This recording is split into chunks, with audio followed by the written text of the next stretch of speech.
Hi guys, it's Mrs. Mink bringing you social studies today. Today I'm here with my mom. And she's going to introduce herself and let us know why she's here with us. Hello, my name is Elizabeth Parker and I grew up on a farm. I'm your teacher, Mrs. Mink's mother. All right. The reason why I asked her to join us today is because she actually lived on a farm. So when we want to learn about a farm, we can ask her because she is a primary resource. She actually grew up on a farm.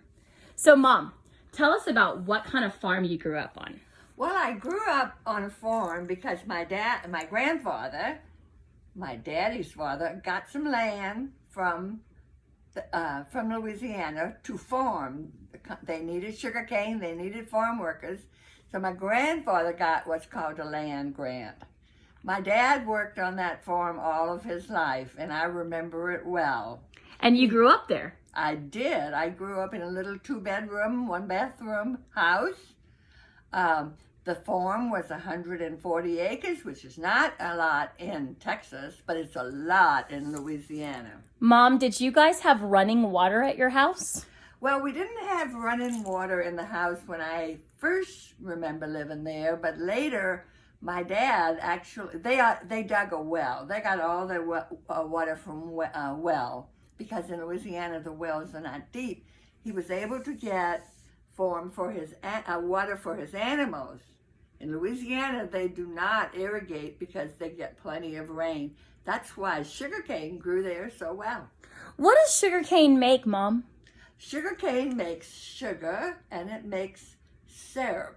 And while it's doing that, it's a byproduct. A byproduct of it is what they make, something called bagasse.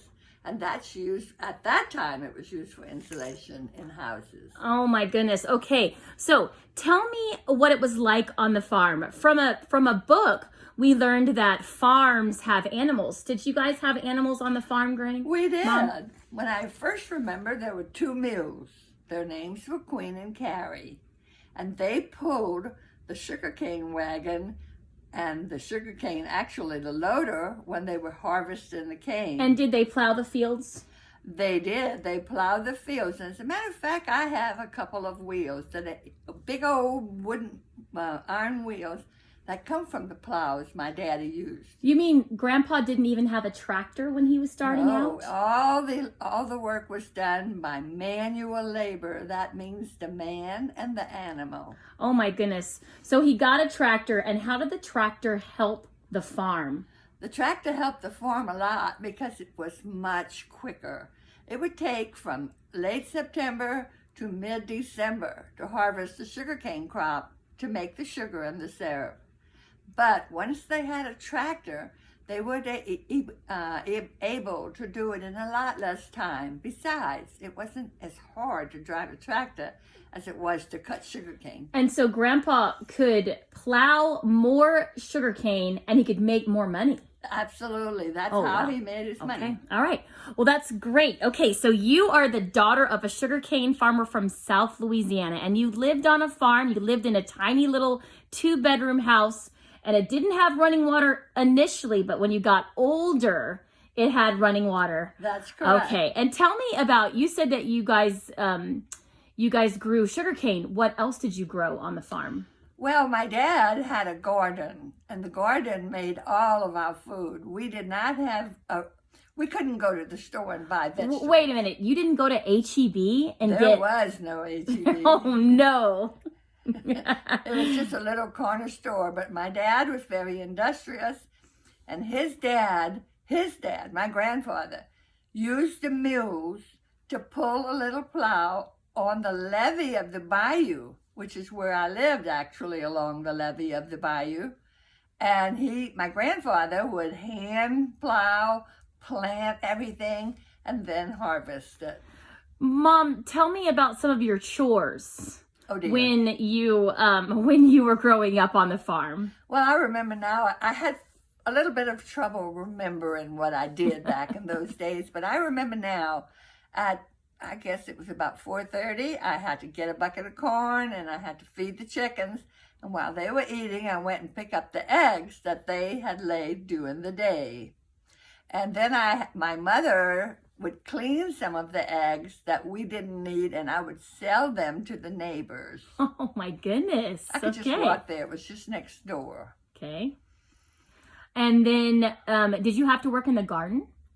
Actually, when the potatoes were ready and my grandfather plowed the potatoes up out of the earth, everybody had to pick potatoes. Everybody had to. Well, what would happen if, like, say, Uncle Harris tried to get out of his chores, or if Aunt Sherry tried to get out of his chores? What do you think would happen? How do you think the farm would run? Well, I can tell you one thing. First off, Aunt Sherry wasn't there. She was 10 years later after I grew up. So my brother was a good boy. He knew he had to help his dad because he liked to eat. And eating got him what he needed if he did his chores. He was also pretty strong and very, very smart. So he knew that if he worked, it would be a lot easier for him to get an allowance, which was 10 cents a week. Oh, wow. 10 cents a week. So, I mean, if you guys didn't do your chores, then basically you didn't get crops, you didn't get the vegetables from the garden. So the chores were really important. They were, and we understood that because my mother and dad always made sure we did our chores. And it never crossed our mind not to do it. Now, where was this farm? You said it was in Louisiana, in South Louisiana. Was it right in the middle of the city? Oh my goodness, no. Do you know where the big, wide Mississippi River runs down the state of New Orleans? If not, you need to get Miss Mink to show you on the map. Then when you get about 60 miles from the coast, then there are bayous, little bayous that used to feed into the river. And bayous are little rivers, like swamps. Yes, we call them a bayou because it looks like what you call a river here. But anyway, we were talking about. We were talking about. Oh yeah, and then one of those bayous that fed off was called Bayou La Fourche. La Fourche. And that passed right through our property. Okay, so it was out in the country. That's the country, about 5 miles from the grocery store. So tell me what it was like to just go to town. Was it like a big production? What is a big deal? I mean, how...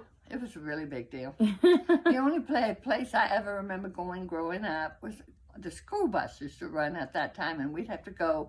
Well, elementary school wasn't very far, but high school was 16 miles away, and that was no fun. But every Saturday, my dad would take us to the picture show.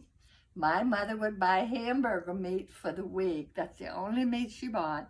And we saw the movies. They were black and white, and there was popcorn. So, Granny, Mom, tell us, if you don't mind, tell us what year you were born. And tell us how old you are now. Well, I was born in 1939, and I am now 81 years old. 81 years ago. So we're talking we're talking about almost 65, 70 years ago. Right, exactly. When you were in second grade.